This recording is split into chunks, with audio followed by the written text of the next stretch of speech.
কাঠের ক্যারেট তার গাড়িতে লোড করলো আর তার ভাইপো দেবুকে সঙ্গে নিয়ে বেরোলো।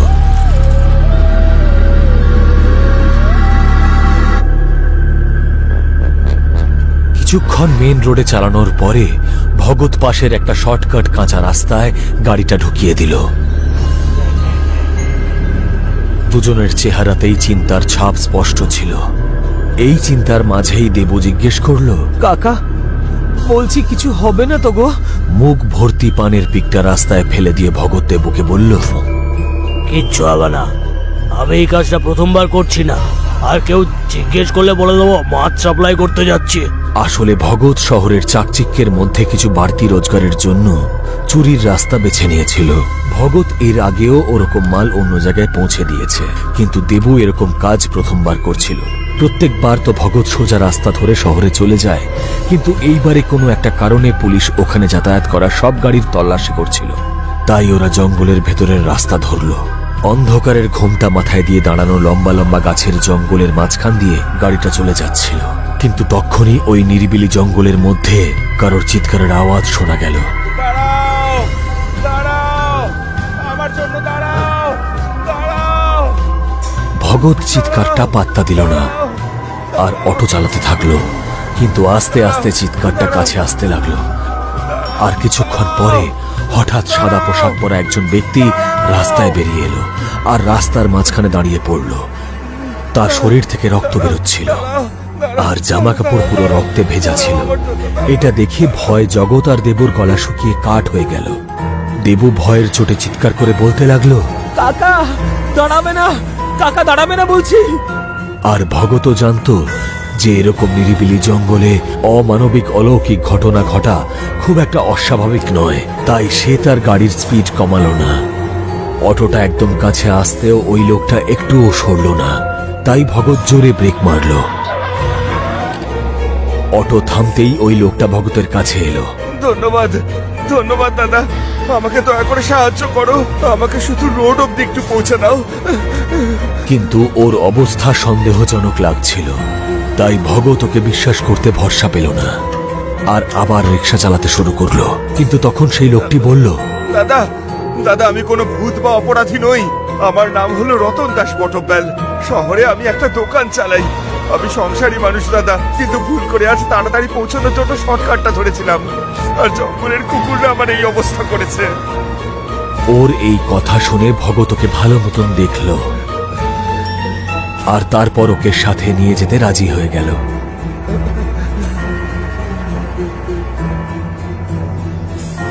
কিন্তু বটব্যাল যেই অটোতে বসতে যাবে ঠিক তখনই ওর শার্টের পকেট থেকে একটা স্বর্ণ মুদ্রা পড়ে গেল। মুদ্রাটা পড়তেই বটব্যালের মুখের রং উড়ে গেল আর চট করে মুদ্রাটা তুলে নিল। এটা দেখে ভগৎ খুব রাগী গলায় জিজ্ঞেস করলো, এটা কে? হ্যাঁ, কই কিছু না তো, ওটা এমনি। কাকা আমার তো মনে হচ্ছে ও এই মুদ্রার চক্করে কারোর খুন করে পালিয়েছে। দাঁড়াও, আমি এক্ষুনি পুলিশকে ফোন করছি। না না না, করো না, পুলিশকে ফোন করো না। তাহলে বল এই সোনার মুদ্রা তুই কোথায় পেয়েছিস, বল।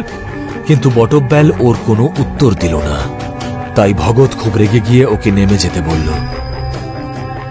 কিন্তু যখন ও বুঝতে পারলো যে ও আর লোকাতে পারবে না, তখন ও বলল, বেশ কিছুদিন আগে আমি একজন তান্ত্রিকের কাছে গিয়েছিলাম। সেই তান্ত্রিকই আমায় বলেছিলেন এই জঙ্গলে একটা জায়গা আছে, কালো অশ্বত্থ, যেখানে অনেকগুলো অশ্বত্থ গাছ আছে। ওখানে সোনায় ভর্তি একটা লাল বাক্স আছে। আমি ওখান থেকেই এই মুদ্রাটা পেয়েছি। তুমি চাইলে মুদ্রাটা নিয়ে নাও, কিন্তু আমাকে এখান থেকে নিয়ে চলো। বটব্যাল হাত জোড় করে বলল।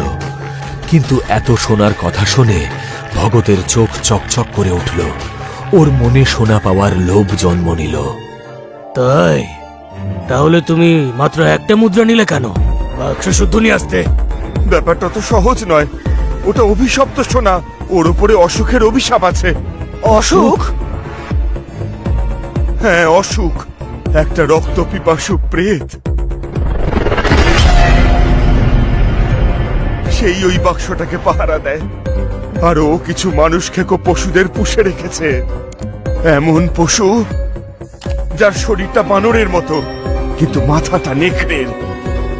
ওর নজর এড়িয়ে আমি ওই বাক্সটা প্রায় নিয়েছিলাম, কিন্তু তারপরে না জানি কিভাবে ভুল করে আমি চোট পেয়ে গেলাম, আর ওই প্রেতটা আমার এই দশা করলো।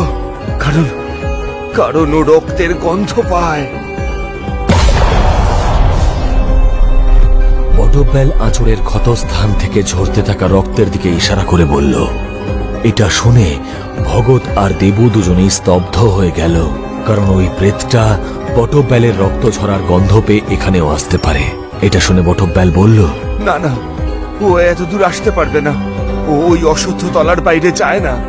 আমরা এখানে সুরক্ষিত আছি, কিন্তু যদি তোমরা চাও তাহলে ওই সব সোনা তোমরা উদ্ধার করতে পারো।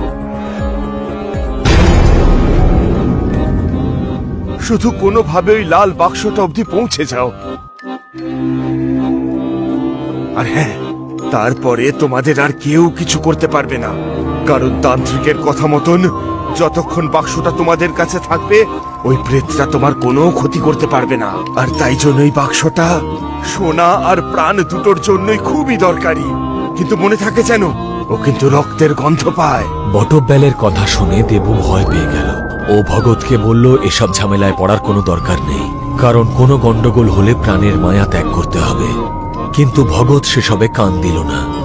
ওর তো শুধু সোনা চাই, কারণ ওই কথায় আছে না যে মানুষের মনে যখন ধনসম্পত্তির লোভ জন্মায় তখন সে ভালো মন্দের বিচার বোধ হারিয়ে ফেলে।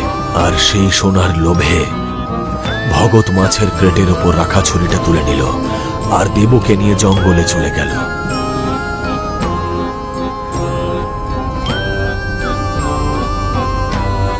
জঙ্গলের ভেতরটা আরো বেশি ভয়ঙ্কর আর অশুভ দেখতে লাগছিল, আর অবিরাম ঝিঁঝি পোকার আওয়াজ ওদের ভয় দেখানোর জন্য যথেষ্ট ছিল।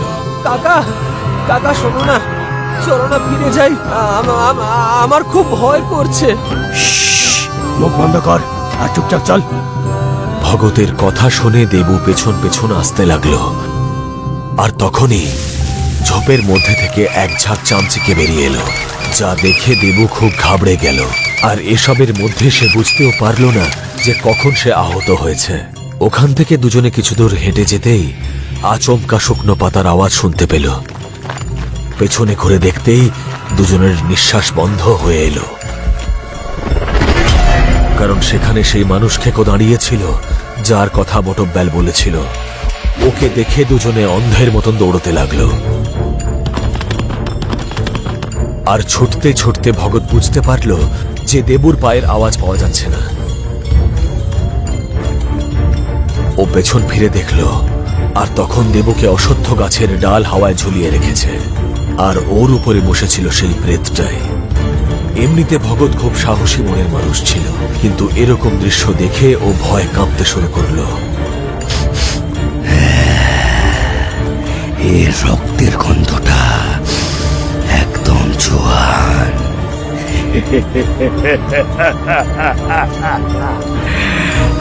এটা বলে ওই প্রেতটা দেবুর হাত থেকে রক্ত চুষতে লাগলো।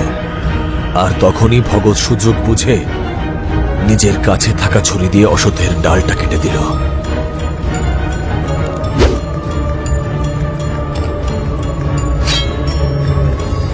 আর দেবুকে মুক্ত করে দিল। এটা দেখে প্রেতটা খুব রেগে গেল, আর ওর একটা ইশারায় সব মানুষ খেকো জন্তু ওদের ঘিরে ফেলল। চারিদিকে পশুগুলোকে দেখে ওরা ভেবে নিয়েছিল যে এবার ওদের মৃত্যু অনিবার্য। কিন্তু ঠিক তখনই একজন বৃদ্ধা মহিলা মশাল ছড়ে ওদের উপর আক্রমণ শুরু করল, আর তার সাথে কিছু একটা অন্য ভাষায় মন্ত্র পড়তে লাগলো, যার ফলে সেই প্রেতটা আর পশুগুলো সেখান থেকে চলে গেল। ভগৎ কিছু বোঝার আগে বা বলার আগেই সেই বৃদ্ধা বললেন, চলে যাও, ওরা ফিরে আসবে ওরা। যদি প্রাণে বাঁচতে চাও তাহলে ওদের আসার আগে পালাও এই জঙ্গল থেকে, চলে যাও। ওই বৃদ্ধা ওদের পালিয়ে যেতে বলছিল। ঠিক তখনই দেবুর হাতের আঘাতের উপর তার নজর পড়ল, আর সে স্তব্ধ হয়ে গেল। এ ক্ষতটা তো প্রেতের কামড়ের ক্ষত। কিন্তু আমরা শহরে গিয়ে ওষুধ লাগিয়ে নেব। শহরের কোনো চিকিৎসা নেই। চলো আমার সঙ্গে, আমাদের হাতে সময় খুব কম। তাড়াতাড়ি কিছু করতে হবে, না হলে পুরো হাতটা পচে যাবে। এরপরে ওরা দুজন ওই বৃদ্ধা মহিলার সাথে তার বাড়িতে গেল। দেবুর অনেক রক্তক্ষরণ হয়েছিল, তাই তাকে বিশ্রাম নিতে বলে ভগৎ ওই বৃদ্ধা মহিলার সাথে ওষুধ আনতে বেরিয়ে গেল। ঠিক তখনই খাওয়ার জলের খোঁজ করার জন্য দেবু একটা ঘর খুলল, আর দরজাটা খুলতেই দেবু এমন দৃশ্য দেখল যা দেখে ওর অন্তরাত্মা কেঁপে উঠল। ও কোনো কিছু না ভেবে ভগৎকে আটকানোর জন্য ওখান থেকে ছুটল, কিন্তু বাইরে বেরোনোর আগেই কেউ একটা পেছন থেকে ওর মাথায় আঘাত করল, আর সে অজ্ঞান হয়ে গেল। দেবু ঘরের ভেতরে এমন কি দেখেছিল, আর সে কেন ভগৎকে আটকানোর চেষ্টা করল, জানার জন্য আগামী পর্ব অবশ্যই। গল্পটা ভালো লাগলে লাইক, কমেন্ট, শেয়ার করে দিন। আর নতুন গল্পের নোটিফিকেশন পেতে সাবস্ক্রাইবের পাশে বেল আইকনটা প্রেস করে দিন।